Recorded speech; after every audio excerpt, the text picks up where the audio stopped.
Hello ne zappe pas. Si tu as un don spirituel, si tu aspires après un don, tu dois écouter ces choses-là qui peuvent tuer le don spirituel dans la vie d'une personne. Moi, j'ai vu des gens qui avaient des visions avant, qui prophétisaient avant, et puis subitement, la chose a cessé de se manifester. Qu'est-ce qui peut bien éteindre le don? Qu'est-ce qui peut tuer le don spirituel dans la vie d'une personne? Dans 2 Timothée chapitre 1 verset 6, l'apôtre Paul exhorte Timothée à ranimer le don qui est en lui, à ranimer. Donc, il y a eu un problème. Soit le don s'est endormi, soit le don s'est éteint.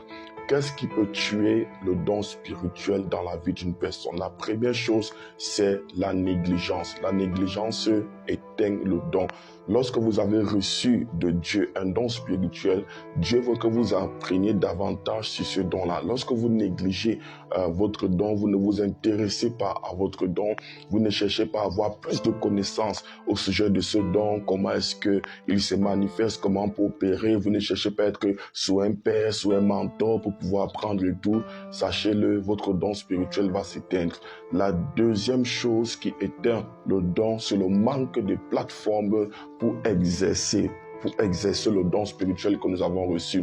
Lorsque nous ne mettons pas en pratique, lorsque nous n'exerçons pas notre don spirituel, le don spirituel va s'endormir, il va complètement s'éteindre. C'est la raison pour laquelle lorsque vous avez le don de guérison, commencez à prier pour les malades.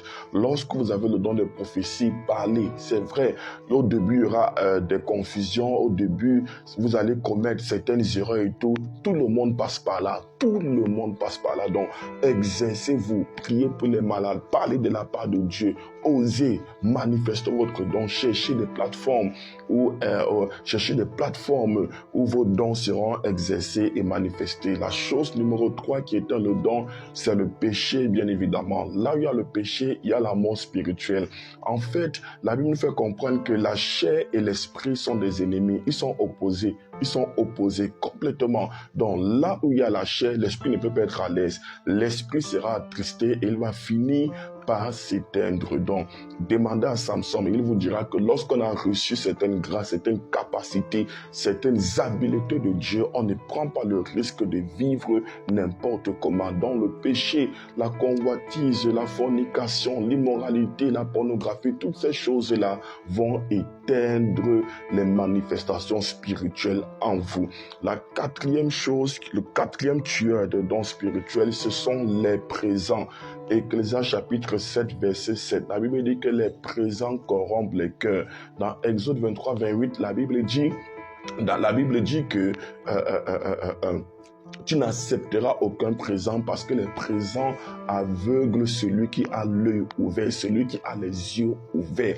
Lorsque vous commencez à prendre de l'argent, à accepter des cadeaux et tout, c'est possible que vous soyez corrompu. Oui, il faut la grâce pour être intègre dans le but de dire à une personne la vérité lorsque cette personne vraiment bénit votre ministère, lorsque cette personne vous soutient, lorsque cette personne fait de gros sacrifices. Ce n'est pas évident. Appelez Élisée et il vous dira que ce ne sont pas toutes les offrandes de Naaman qu'il faut prendre. Donc, faisons très attention au présent. La cinquième chose qui tue le don, c'est le mauvais usage du don spirituel. Le mauvais usage du don spirituel. C'est-à-dire que lorsque vous utilisez les dons à des fins personnelles, lorsque vous utilisez les dons pour vous faire un nom, lorsque vous utilisez les dons pour vous faire de l'argent, lorsque vous utilisez les dons pour être acclamé, célébré, et vous utilisez ça pour marginaliser les gens, pour dominer, écraser, manipuler et tout, le donateur va se retirer, il va vous laisser et parfois peut vous égarer.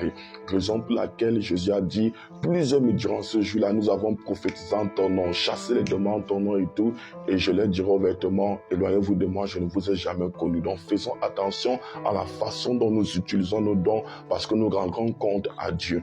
La sixième chose qui tue le don spirituel, c'est la peur. Oui, la peur ou le manque de foi. Il y a des personnes, vous avez reçu un don, mais vous avez peur de manifester le don. Vous avez peur.